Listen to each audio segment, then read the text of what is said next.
They remind me of something, but I can't remember what. Am I dreaming? I'll leave you alone forever now. Today on the Comic Book Report, Scott Pilgrim, Precious Little Slipcase Collection. Stick around and check it out.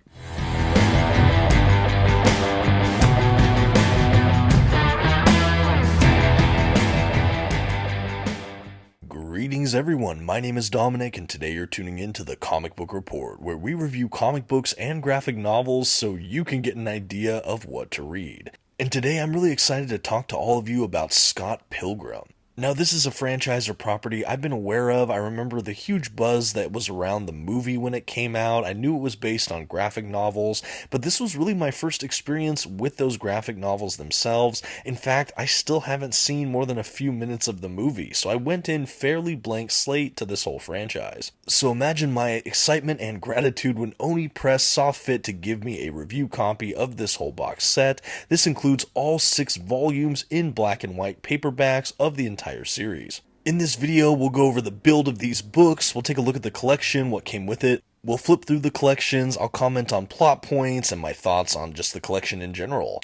Okay, I think that's it here. Again, thank you to Oni Press for providing the books. Now let's go ahead and get started. First, some quick facts about today's collection. The volumes in this collection were written and illustrated by Bryan Lee O'Malley. The volumes in this collection were published by Oni Press beginning in 2004. As far as what this collection includes, it includes Scott Pilgrim's Precious Little Life, Scott Pilgrim vs. the World, Scott Pilgrim and the Infinite Sadness, Scott Pilgrim Gets It Together, Scott Pilgrim vs. the Universe, and finally Scott Pilgrim's Finest Hour. Now these are digest-sized paperbacks. We have glued binding with them. They're all in black and white, and this whole collection has a total of 1,208 pages. At this time, I'd like to go ahead and issue a general spoiler warning. I will be flipping through the contents of today's collections and commenting on plot points throughout. You've been advised. Okay, so here's our first look at everything that's included in the Scott Pilgrim Precious Little Slipcase collection from Oni Press. Like I said, it's a collection of 6 paperback volumes, all tucked inside this neat box. It also even includes a fold-out poster. Very, very neat to have this all included. Before we go kind of item by item and examine the box and the different volumes and things, I thought it would be good to just do an overview shot of everything that's included in this one box set. I think this is the first time I've done a box set on this channel since I reviewed the Batman One Bad Day box set, I think like a year or two ago. That was a really fun one, so it's been a while since I've done a box, so just bear with me here. But this was a great little collection. As you can probably tell, these are digest sized, so they're definitely a bit smaller than kind of standard single issue or floppy comic books. They're much more akin to the size of like a manga volume for fans of that. Okay, putting the volumes back in the box. I didn't put the poster back in here, but the poster was slid between some of the volumes. But this is kind of what your box set is going to look like. I'm going to go ahead and show it from all angles, just so you can see what's kind of wrapped around this box, on top and below. I really like this kind of video gamey sort of 8-bit design or theme on a lot of the sides of this box. I think it's really fun and interesting, and there is kind of a video game arcade fighter quality to this work, which I like and we'll get into a little bit probably. We also have a cool thing that notes sort of the 20th anniversary of Scott Pilgrim. We have great art there. And as you can probably tell, the art on the box as well as on the individual volumes is all in color, but these books themselves are largely black and white. It should be noted, however, that Oni Press does have colorized editions of Scott Pilgrim, so you can definitely seek those out if that's the route you'd like to go, though the original works were published in these black and whites. On the bottom of the box here, you can see everything that was included in this set, some pricing information, and just some, again, information about the collection itself. Really happy to see that on the box. And now that we're done examining the box, I will take the volumes out and we'll do a look at all sides of the volumes themselves. So first we'll go ahead and look at the front cover again for all 6 of the volumes. And I will say they are definitely vibrant, sharp. We have some great character models on them. I love the consistency and the uniformity of the theme, even as the characters at times and colors shift throughout each volume. Okay, and this one might be a little bit redundant, but now that we've seen the front covers, I have them all stacked again so we can just see a look at all the spines. You saw this when I showed the box, but here they are just kind of freestanding on top of each other. Again, I just think that the uniformity here is really nice. I like that we have all the different colors, really, really fun. Okay, and finally I have them all lined up so you can see the back of each of the volumes at a glance. This is just my time-effective way of showing you all of them. On the backs we have great character models as well, great graphic design, blurbs about the book, things like that. A lot of great presentation and just attention to detail here. I think there's even more variety amongst the backs of these collections, as you can plainly see. But overall, yeah, just really well put together. And as I do in many of my videos, I want to show a quick look at the binding of today's collection. I'm going to just use the volume 1, but you can expect all the volumes to be pretty identical as far as the binding goes. It is a little bit tight, and it appears to be a kind of glued binding. You should note that we do have a little bit of the image lost in the gutter, but nothing too critical. And now I wanted to do a few size comparisons for those that maybe don't read digest-sized comics or manga editions, just to give you an idea of how small we're talking here for these collections. So to do that, I have a standard size collection, which is about the same trim size as a floppy or trade paperback, in the form here of the 6th Gun Omnibus Volume 2. And along with that, I brought an Omnibus edition, which is an oversized hardcover format. For that, I have the Question Omnibus Volume 1 from DC Comics. Again, all these next to each other just so you can see kind of what you can expect for the size and dimensions of these collections. And here's one final angle for the size comparisons, looking at the spines this time. So as you can see, digest sized is quite a bit smaller. It fits in the hand nicely. It is easy, portable, readable, but it is a little bit smaller compared to some of these other standard editions for Comic Collected Edition. Okay, and lastly, I wanted to showcase from the box, specifically just that poster I showed earlier. So this is a fold-out poster that's sandwiched between the volumes in the box set. It is a one-sided poster, so the back of this, which I don't have filmed, is just a white kind of back piece of paper. But yeah, this is the poster. We showcase a lot of the primary cast of characters. They're in kind of fun, action-y poses. It is really neat. I love seeing all of our characters in full color, and it was just really cool that they included a poster. Okay, and now we can go ahead and dive into some of the collections here. This first volume is again Scott Pilgrim, Precious Little Life. This is volume 1 of 6 for the Scott Pilgrim series. So as we jump in, I just want to talk generally about Scott Pilgrim, and I should say at this point in the video, we will be getting into more spoilers for this series. And I should say at this point as well, I'll try to showcase all 6 volumes in the rest of this video, but I'm going to be talking kind of generally about the plot as I move my way forward, so you'll hit the plot points in the different books as I'm talking, but I'm not necessarily going to sync it up as I'm flipping through each direct page, if that makes any sense. I think that'll keep the conversation more free-flowing rather than kind of stilted and trying to map to exactly what you're seeing at any given moment. But that being said, I will try to hit a lot of the major story beats. I'll give some of my thoughts, talk about the art, and again, I'll try to showcase all 6 volumes so you can see kind of everything here. So what is Scott Pilgrim? Who is Scott Pilgrim? Well, that is the name of our protagonist. That is the main character in this entire series, the titular Scott Pilgrim. Now, at its core, I really think that the Scott Pilgrim series is a coming-of-age kind of story for a man that's in his early to mid-20s. This is set, I'm assuming, in like early 2000s. It's set in Canada, and everything really stems around Scott Pilgrim's love life, first and foremost. The next layer are kind of his friendships and what he gets into in his extracurricular time. Beyond that, it goes further into like his employment or kind of where he's going with his life. But all of these elements kind of jumble together, but really it's a coming of age story for a man who's already an adult. The book also blends really well with kind of fantastical elements. Like, for example, we have the main love interest, Ramona Flowers, able to jump into Scott's subconscious or dreams. We also have them going into each other's minds at different points. We also have a layer of this that also delves into like video game arcade like fighter simulator kind of games. I don't really know how to describe that other than it has a video game quality to it. We have Scott getting a 1-up at a certain point or leveling up at a certain point. So we do have this kind of weird magic realism going on in this story as well. There is a bit of suspension of disbelief with all of that, but it really blends all of these elements fairly seamlessly. Like, I don't know how this works, but somehow all of these different kind of genres and elements all work together, and you have a really fantastic story here. The art style, also from O'Malley, as you can see, is really rounded, cartoony. Like, it feels heavily like animated. Like, I feel like I'm watching an animated television show, but I really like it, and I think it works for these characters and overall this world, because you'll have these fantastical elements juxtaposed with just early 20-somethings trying to figure out their love lives and their lives in general, and somehow it all blends together. And I think the kind of rounded animated feel to the art really allows it to kind of branch out into that sort of space.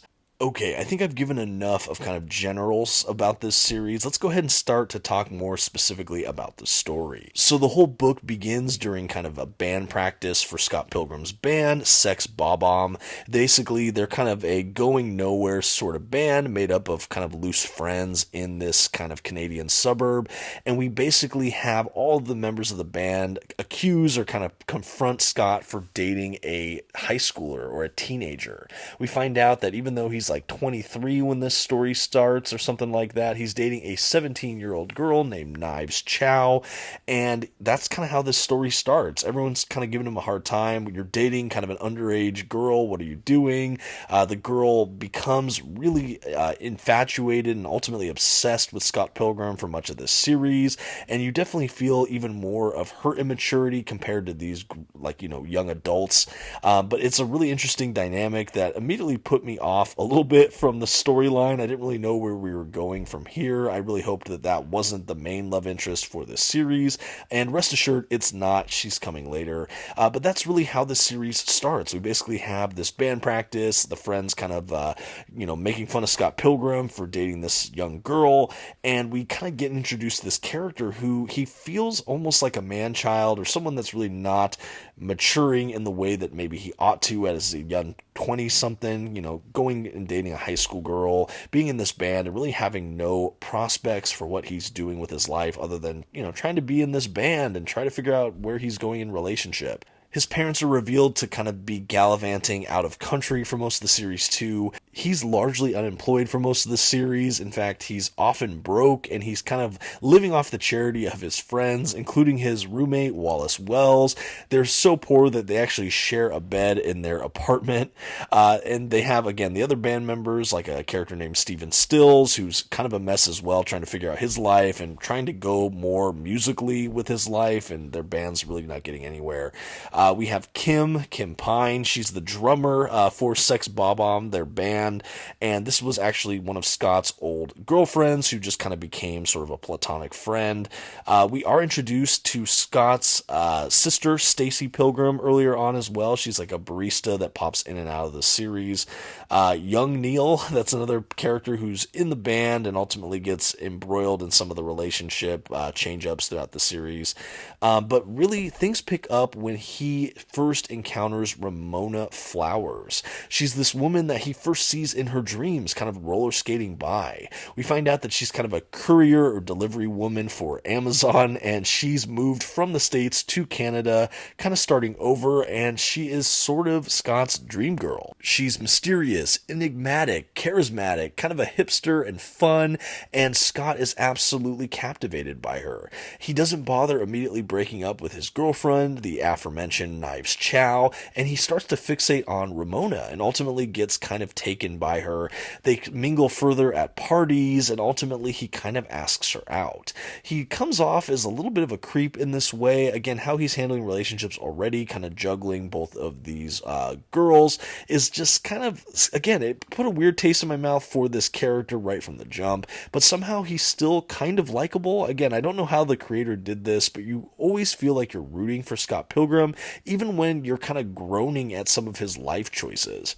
At any rate, he becomes smitten with Ramona Flowers. They start going out, but Ramona warns him, essentially, you're gonna have to fight my 6 or 7 evil exes. Scott is kind of like, what? I guess if that means we can go out. And suddenly he's cast into this role of kind of de facto hero, trying to like win Ramona's heart by helping stave off some of her exes. And all the while, she doesn't really want to answer anything about her past. She's super cagey, and all of these exes kind of come out of nowhere and just really challenge Scott to a fight. And the first one's really funny because he feels so blindsided by it, has no idea what's going on, and the guy's like, "You didn't get my emails?" And he's like, "Oh, I didn't really read it, sorry." But he gets into this fight, and what's funny is whenever he defeats one of these evil exes, they kind of pop into like coins or money, or in one case I think bunnies even. It's really odd, and this is where the kind of like arcade fighting game simulator thing kind of comes in. You all of a sudden feel like you're in some kind of old retro video game, and sometimes they get weapons, sometimes the battles get like bombastic or over the top violent but in a cartoony way, but these are all interesting, and all of these X's have like huge character defects and they feel like video game bosses in a way. Ramona, you can tell, really doesn't want to have anything to do with most of them. Sometimes she assists Scott. Sometimes Scott is kind of cast as almost a coward who kind of goes reluctantly into these battles, or he's always like willing to fight for Ramona, but he's oftentimes ill-equipped to actually defeat the X, but somehow he always comes up ahead. And again, this is another aspect where you're kind of rooting for him in a weird way, and early on this is kind of how most of these volumes break up. There's a total of, I believe, 7 X's, and every volume has roughly one, with one volume actually having twins, both of which were ex-boyfriends of Ramona's, so those were kind of a 2-in-1, but that's really how each of these volumes is sort of structured around. But these books are a lot more than just him battling these evil exes. We also have him deepening his relationship with Ramona outside of the battles. He's trying to get closer to her, and she's really getting closer to him as well. Along the way, a lot of his friends and bandmates accuse him of being kind of a deadbeat or not really going anywhere or just making poor choices with women, like Knives Chow. He ultimately breaks up with her in a way that's kind of cowardly as well. She starts dating young Neil on the rebound, but is still obsessed with Scott, oftentimes trying to confront Ramona or whoever else is making her jealous or pine for Scott. And we have Scott, again, just kind of going nowhere in his personal life outside of this relationship with Ramona.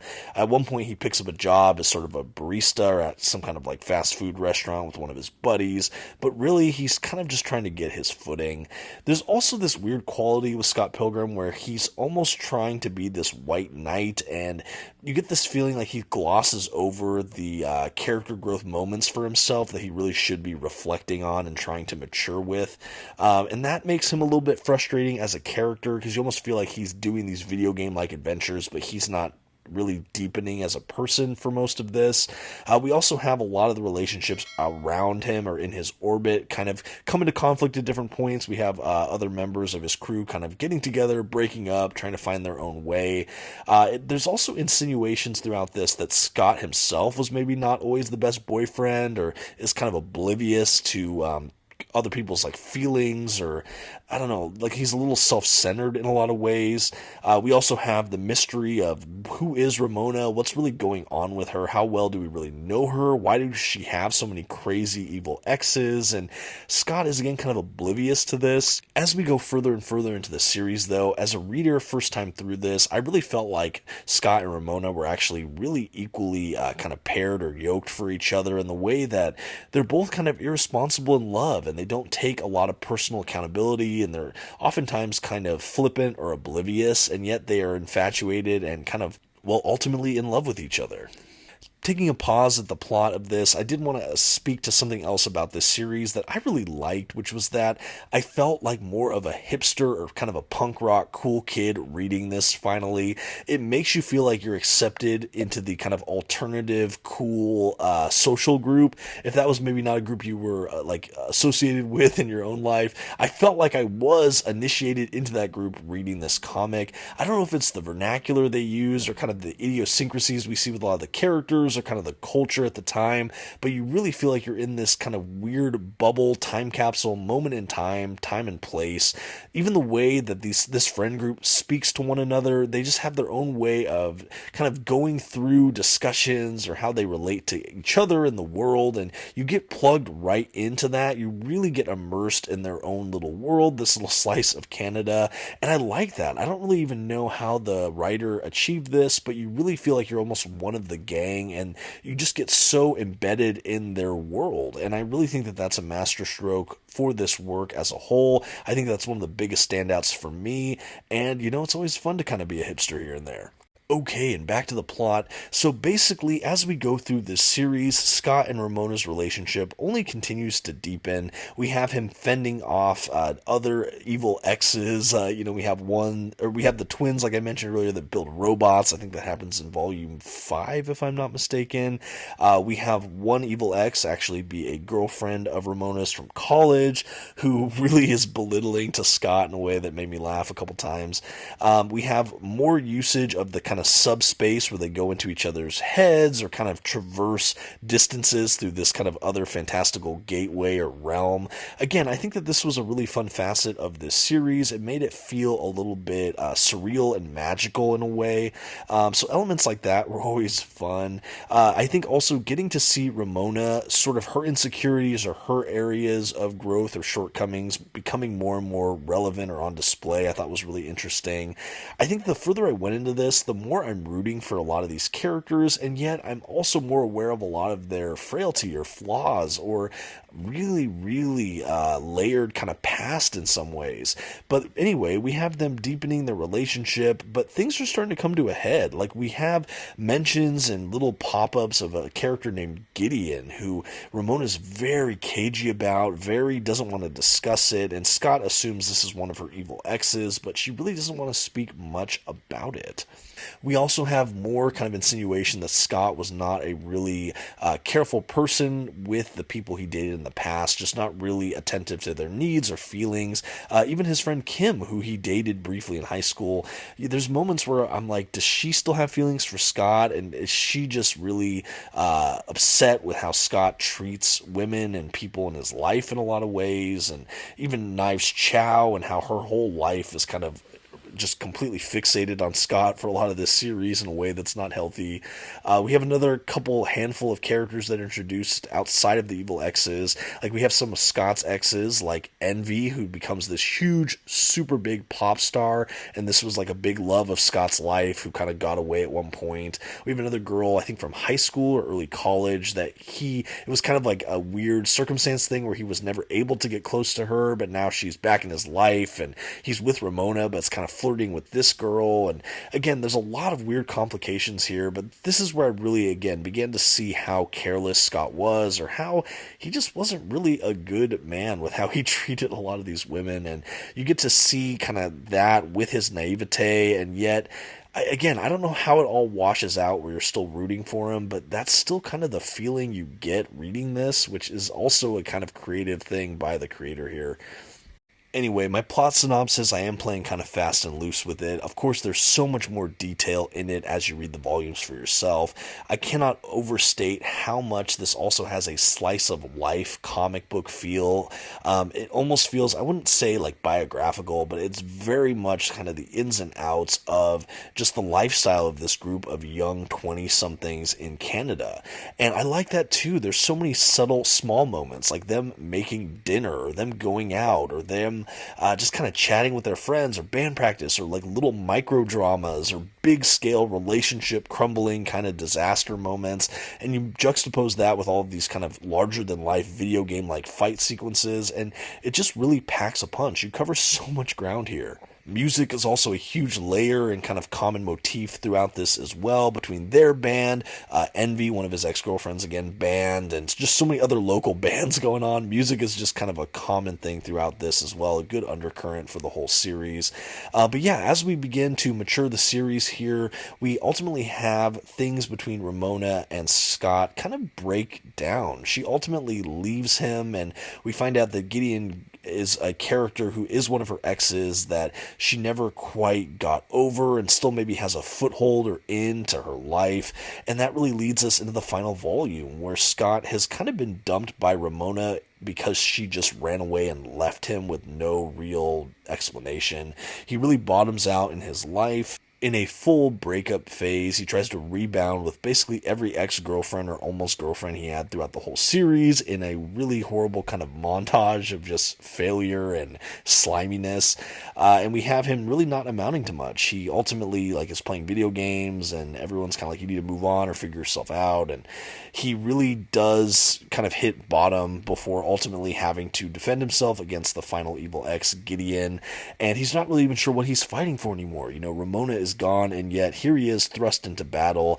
And then Ramona reappears, and we have this whole final act where they fight the evil ex together. We find out that Gideon is the reason she has all this kind of power to go into people's minds and travel through subspace, because he somehow created this. And we find out that there's a version of Gideon that's still in her head, kind of holding sway over her. And we have this whole final battle that ultimately goes into Ramona's psyche, and we have Ramona have moments of empowerment. We have Scott kind of defending her, and we have ultimately this last evil ex vanquished. We find out that he has a whole group of his exes in kind of a sleep state, which is so creepy. And you find out that he was trying to get Ramona as his final kind of comatose ex in his own kind of creepy world. Anyway, it's really frightening. He's definitely a big bad for the whole series. He's also kind of a club owner, and he's trying to navigate Envy's whole band, which is again one of Scott's ex-girlfriends. Anyway, everything comes to a head, and we have this great final battle, and ultimately the good guys win. We get kind of a cool epilogue of all of the different sub-characters kind of moving on in their lives or finding relationship, and ultimately we have Scott and Ramona agree to kind of start their relationship again, and the whole series ends with them kind of holding hands and jumping into what comes next. I really thought it was a beautiful ending, and I do feel like once we got to the end of this series, the mileage we got with these characters were really felt. We definitely had a bit of emotional maturity for both of them. A big thing I left out, I realize now, is that Scott, before he has this final battle with the last evil ex, and before he has his reunion with Ramona, we actually have him confronting the fact that he was not a good guy, and he kind of battles the darker side of his nature and comes to terms with kind of who he is as a rounded person. And I really like seeing all of that, and I think that really led well into the final act, because both of those characters, Scott and Ramona, finally took kind of ownership of their past, and they decided they both kind of wanted to change and be more and kind of give their relationship a second try. And I really like that. And overall, that is broad strokes the plot of the Scott Pilgrim series. Again, I've mentioned it a few times, but there is so much more that happens across these 6 volumes. This is just kind of the surface level, biggest plot beats, and kind of my feelings on it. I think that this creator has so much to say about young relationships and love and accountability and maturing as a person. I also think we just got a splash of so much just kind of cool, quirky kind of underground social peer groups in Canada in early 2000s, maybe. I can only speculate based on what I'm reading here, but it feels so specific and interesting. And like I said, I think that something this creator does so spectacularly is just the immersiveness you feel. You're just with this group of people. You're in this culture. You're in this backdrop, and you're just along for this ride. It's so engaging. It's absolutely a page turner. I love the kind of fast beat, bonkers action sequences, and I like the slow burn kind of subtle moments, or even some of the imagery in the backgrounds, or things that were really understated. Or I just really love the blend of everything here. It really covered a lot of ground. This is absolutely a series I could see discovering more and more details as I maybe reread in the future. But yeah, a really fun book. I also like that this series has a beginning, middle, and end. And that ending, it really felt earned, and it really felt believable. And I felt like everything kind of led to it in a logical fashion, which in and of itself is impressive given how many different directions this series ran in. In fact, looking back immediately, I cannot believe how much ground we covered in just 6 volumes. It really does take my breath away. So that has been Scott Pilgrim, Precious Little Slipcase Collection, one of the 20th anniversary box sets they released for Scott Pilgrim. This is kind of one of the more budget-friendly paperback options. I think they have big, oversized hardcover editions in both black and white and color as well. But this Precious Little Slipcase was a lot of fun. I really enjoyed going through the series, and I think that all that's left to do now is give this collection a grade. For an incredible thrill ride through young adulthood, love, and just zany misadventures, the Comic Book Report is happy to give Scott Pilgrim, Precious Little Slipcase Collection an A-. This was a brilliant series from Oni Press, and I was really happy to finally dive right in.